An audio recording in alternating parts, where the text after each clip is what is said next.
ভগবদ গীতা প্রথম অধ্যায় অর্জুনের বিষাদ যোগ। অর্জুন কেন যুদ্ধ করতে ভেঙে পড়ে? কারণ তাকে নিজের আত্মীয় স্বজন, গুরু ও বন্ধুদের হত্যা করতে হবে। সেই করুণা সেই ভেঙে পড়ে।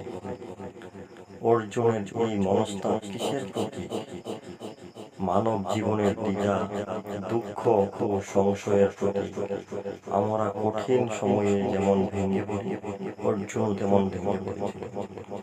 শেষে অর্জুন কি সিদ্ধান্ত নেয়? সে যুদ্ধ না করার সংকল্প করে অস্ত্র ফেলে দেয় আর বিভ্রান্ত হয়ে শ্রীকৃষ্ণের শরণাপন্ন হয়। এ থেকে আমরা কি শিখতে পারি?